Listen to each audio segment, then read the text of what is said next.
Gusti Allah dina ayat irek nyaritakeun sekelumit tentang kisah Kangjeng Nabi Lut alaihi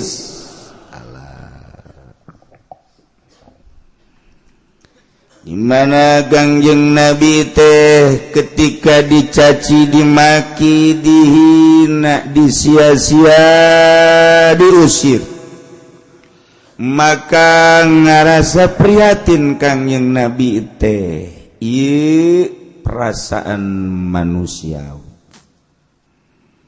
Maka keprihatinan Kangjeng Nabi supaya tenang jeung tentrem dibere ku Gusti Allah kisah-kisah Nabi nu baheula nu dibohongkeun ku umatna.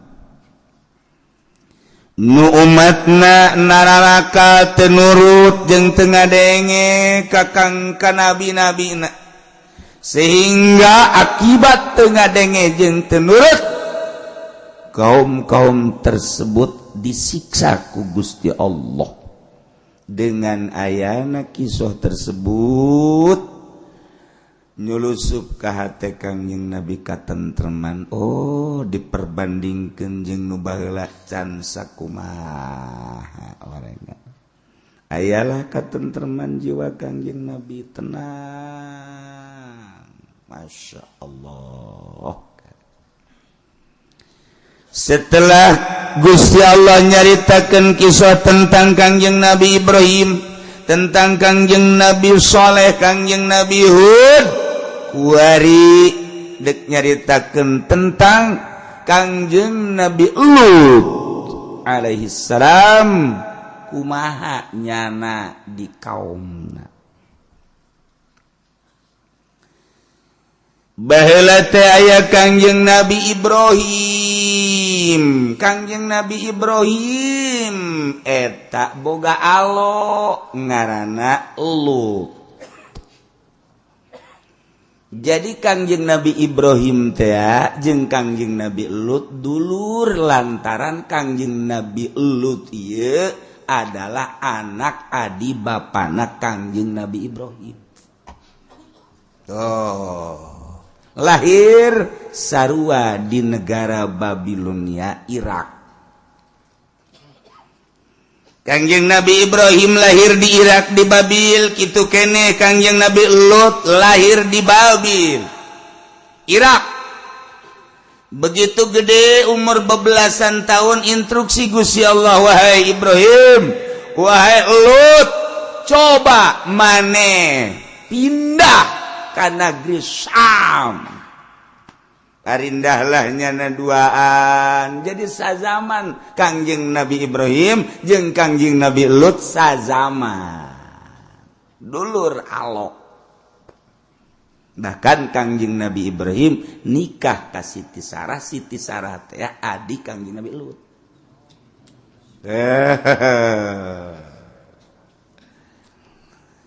Nah, parindahnya na ka Syria nunggu instruksi ti Gusti Allah. Ternyata sanggeus di Suriah Kangjeng Nabi Ibrahim titah cicing di Palestina, Kangjeng Nabi Lut titah cicing di Urdun. Urdun teh Yordania, deket Urdun jeung Palestina. Mun di lempangan ku lempang suku 1 hari 1 malam. Deket. Ye Urdun, ye Palestina. Mantak lamun urang deka Palestina, ti Mesir naik mobil ka Yordan, ti Yordan mata ti Yordan ti perbatasan.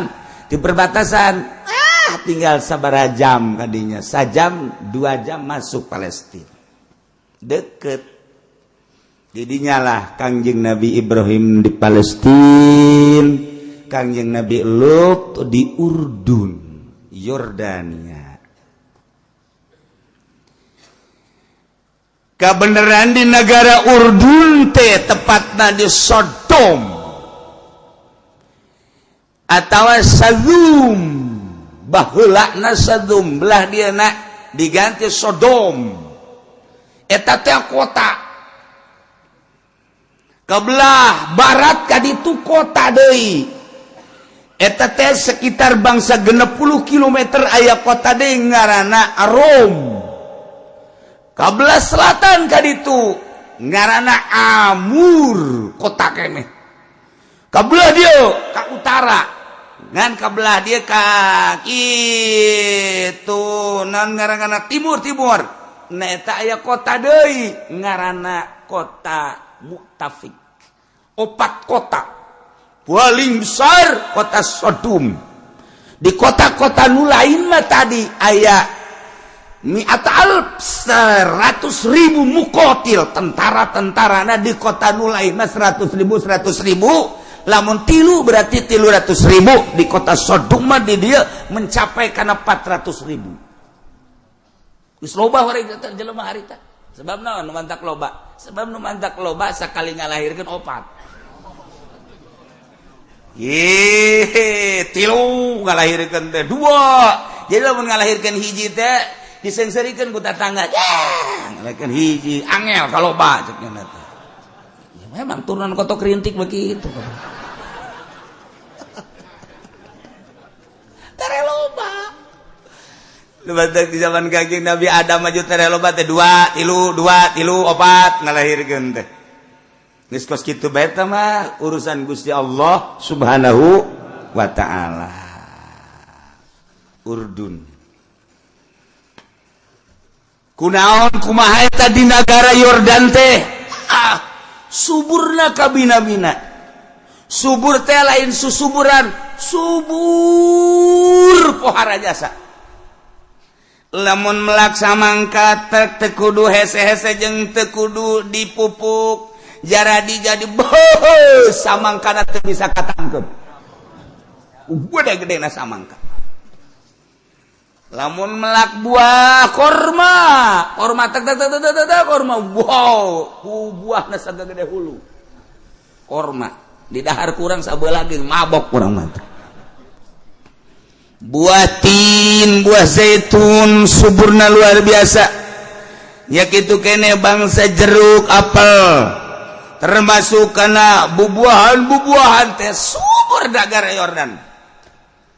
Urang kamari ge ka ditu ke ka Yordan teh masyaallah lamun urang neuleuh di Cipanas susah kitu luar biasana eta palawija begitu urang datang ka Yordan.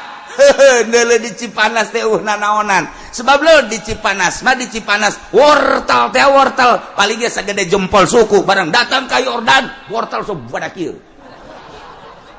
Ambe sakurang teh urang biasa ka Cianjur, biasa ka ditu wortel laleutik amat. Lobangan laleutik begitu datang ka Yordan di sisi jalan sok gede kieu wortel, masyaallah. Bonteng.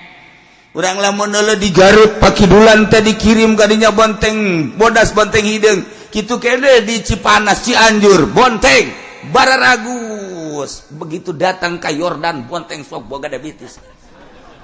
Boleh. Ya Allah. Eta mah nu ngaran kitu. Naon ngaran nu sok dipertelan gitu teh nu bulet. Nu bulet nu sok dipang sayur. Kol.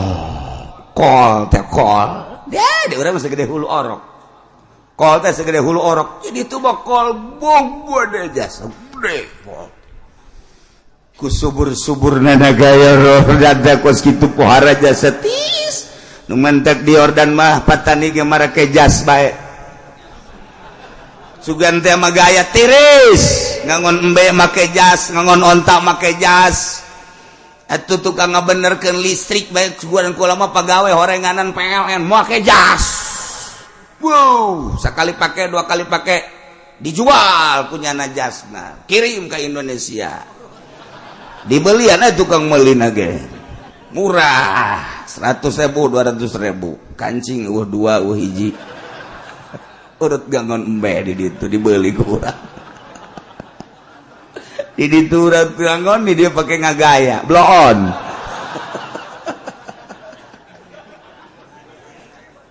Kos gitulah di negara batur mah. Tiris lain lalagaan mun keur usim tiris. tilu usimna teh di ditu teh mentek paruti jelemana karasep garelis sebab sejuk negara Yordan. Geus kasuburan bubuahan luar biasa palawijo suburna luar biasa melak naon bae geus teu kudu dicaritakeun kahebatanana. Maka atuh negara teh mahmur loh jinawi pohara bahkan ekspornya na ka luar negeri.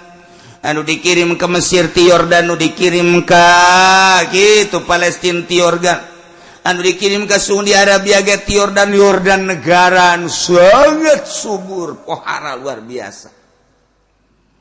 Dak dumadak ka kawasan Gusti Allah dicoba di Yordan teh pepelakan jadi majadingan teu buah. Samangkan nu sakitu biasana buahna gede ieu mah pentilan gente. Buah nu sabiasana rentul teu hese-hese ku ari mah kembangan gente. Tin jeung zaitun nu biasana baruahan ku ari henteu. Diopenan ku manehanna nu berbagai cara kol segala wortel segala palawijo nu lain-lainna ge geus teu baekeun baruahan gambrung. Kaget masyarakat di Sodom zaman harita ko ieu palawija jadi koski di teh mulai jelema teh kapan lantaran eueuh jualeun eueuh dahareun mulai maraling. Anu aya di mana dipaling aya di mana dipaling naon bae asal dijadikeun duit ku ari lain babalik ka Gusti Allah. Geus teu main Allah-Allahan ku ari mah penting mah beuteung lantaran ieu teh paila ku Gusti Allah dibere bahkan ku ari beuki mantep pailana lain sakadar bubuahan jajadian ge teu jadi lantaran hujan-hujan. Garing di Yordan teh pohara kalut lamun geus dibere perekonomian palawija geus teh jalan. Boro-boro cara di Yordan di Indonesia bage dahareun mah loba keneh duit simpenan loba keneh tapi geus dianggap ieu ku ari geus tiara pengusaha teh. Lantaran can boga rencana negara teh bakal dikumahakeun sistem perekonomian di Indonesia, pakar ekonomi henteu ngucapkeun rencana anu dijadikeun ditetegkeun ku Presiden Jokowi dalam rangka untuk membuka usaha pakar politikna, pakar perekonomianana teu jalan. Sedangkan investor nu aya di urang teh make duit negara bang kelipatanana bunga sebulan 2 bulan 3 bulan nah lamun 3 bulan kaharep can jelas gulung tikar bakal dihandap papan teh nyaho bae menta cai bae ka kiai. Assalamualaikum salam naon ya doakeun cenah kieu gula ieu supaya bisa digawe cakat teh gawe di mana begitu nagerik baralik. Da rakyat teh naon. Aduh cenah kiai kunaon ieu kula dioper cenah digawe ti dieu ka ditu kanu ditu ka dieu cenah eta teh perekonomian can jalan supaya aya gawe nyana.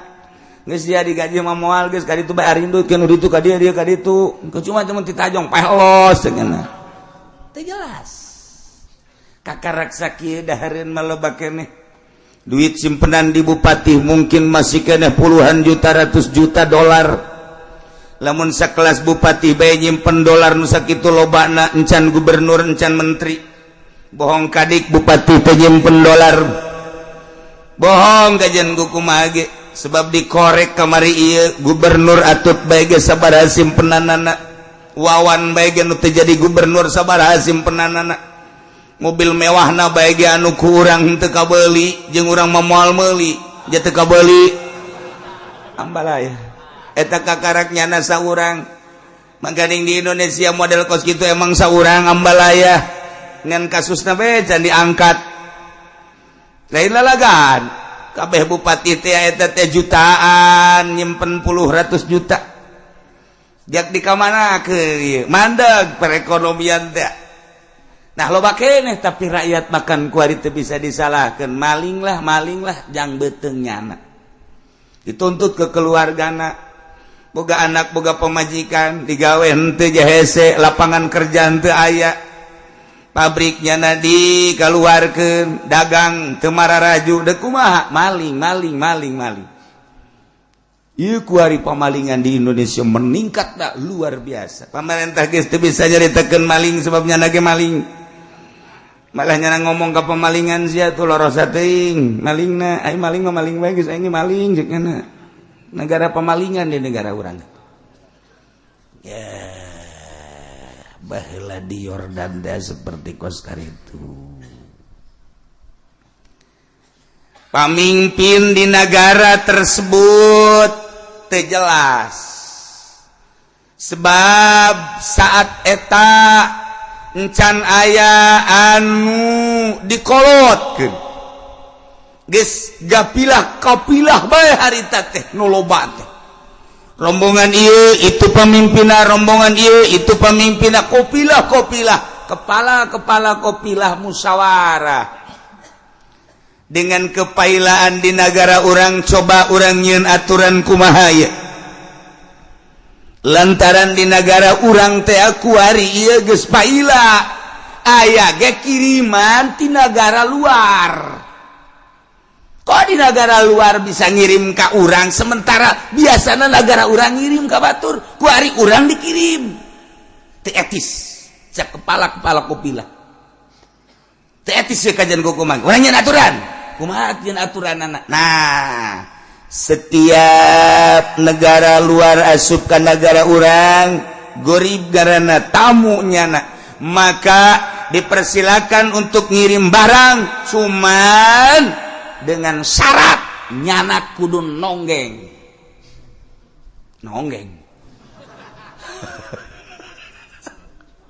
kudu daek didumbling. Maksudnya naon sih? Maksudnya supaya ulah ngirim barang. Jadi disingsieunan silakan kamu kirim ke negara kami asal kamu mau didumbling. Cek kok kitu amat yen aturan aja segede kitu bae man.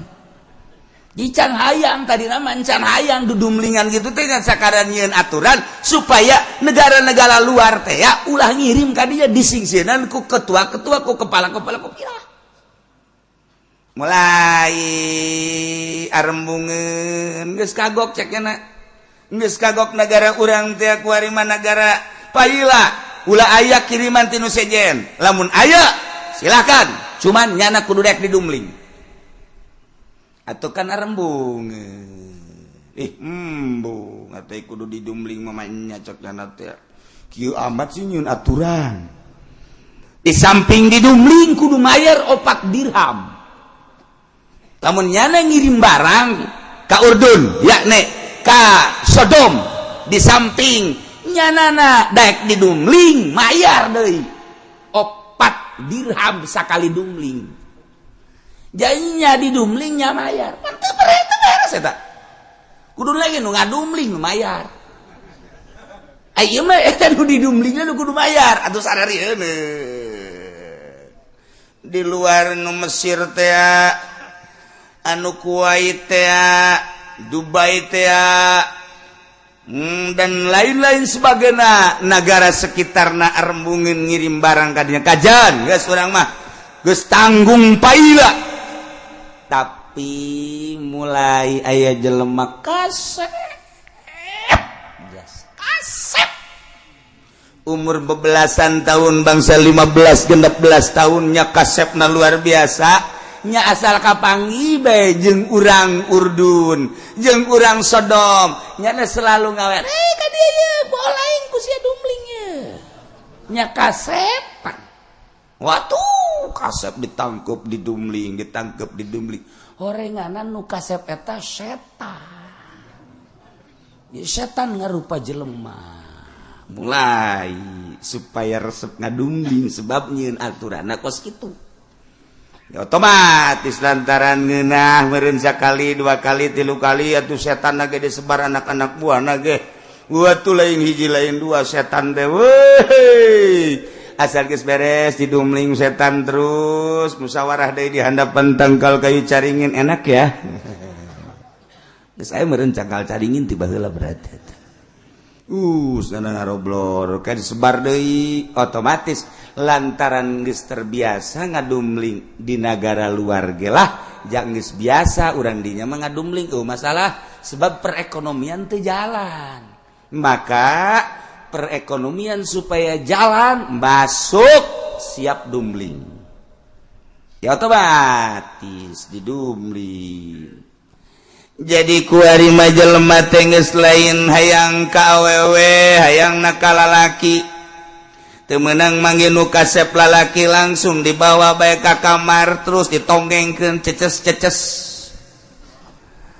Blon eta teh urang Urdun teh kabeuki ngadumling lah awewe mah geus ngorosotkeun calana ge kunyana dijebiat hayang aing kos kitu mah.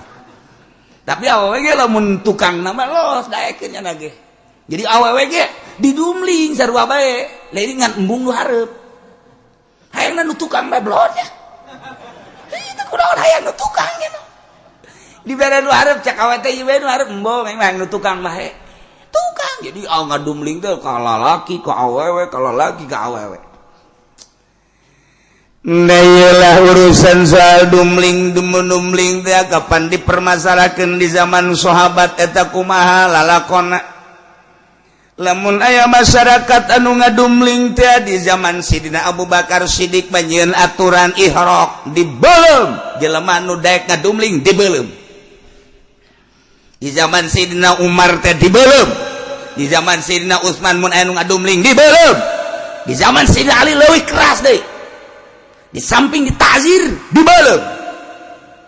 Sebab naon? Ieu kapan ngarusak tatanan agama. Anu tatadina mah pan dina wati teh kapan hayang nurunkeun ngaluarkeun kitu ngalanjutkeun turunan. Lain ngan sakadar melampiaskan syahwat tapi kapan hayang boga turunan geus ayalah perkawinan dina perkawinan teh kapan engke najima dina jima ngahasilkeun turunan dina turunan eta kapan kudu dibiayaannya pamajikan dibiayaannya anak kudu dibiayaan maka orang-orang Urdun berpikiran boga pamajikan mah boga anak kudu dibiayaan ngadumling mah teu kudu dibiayaan sebab teu boga anak berarti geus rusak luar biasa. Maka di zaman sahabat dibeuleuh menghancur agama. Lamun di zaman urang kuari ngadenge baheula tuntutan di Perancis homoseksual teh kapan kudu dilegalkeun di negara nuntut ke PBB. Kemudian PBB ge ngarasa kebingungan lantaran nu dibahas lain make Quran lain make kitab samawi make kitab ham otomatis sakaja si manusia dibahas geus pada ngabogaan hak maka jelema anu resep ka lalaki sarua boga hak dilegalkeun di Perancis kawin karena di Perancis legal geus loba berarti Itali nomor kedua.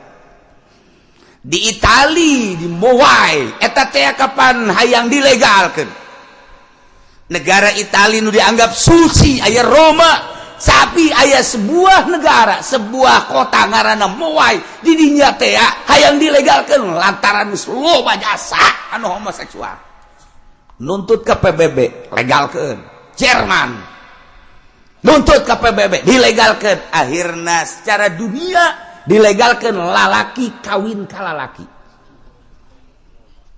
Gemal boga turunan atau mangan sakada susukaan doang matak dibeulem ge ku Sayyidina Abu Bakar Siddiq mah. Masuklah ke Indonesia kuari loba jasa di Indonesia nu homoseksual. Aya perkumpulan homo di Indonesia.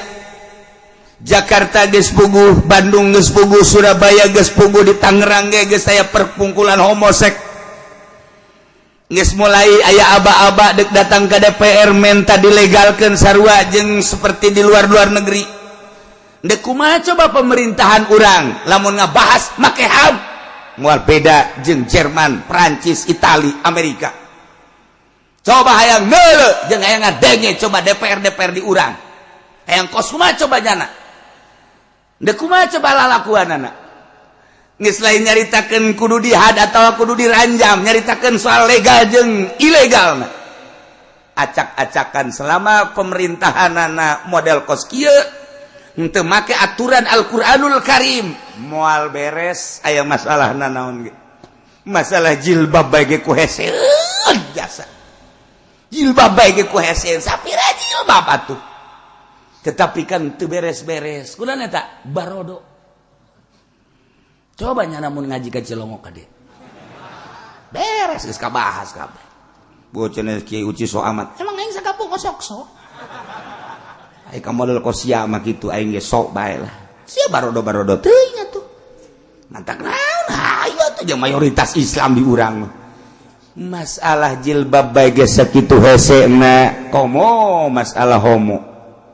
mal kabahas ku jadi patali-patalikeun jeung urusan kemanusiaan hak ajasi manusia ujung-ujungna moal beda jeung di Perancis Jerman Itali ya Allah ya Rabbi nu dihadapi ku urang berbagai permasalahan anu kompleks di antarana model kos karari itu kono ngabahas tadi DPR puluh ya play amat sih lain kiaian kapan di DPR di ambalayah kiai Islam lulu kapan lah Kristen masa etik tetapi kunaon sih itu bisa ngabahas kunaon eta lantaran nu dideuleu lain akhirat nu dideuleu lain syariat nu dideuleu lain agama nu dideuleu aja sebuah kekersekan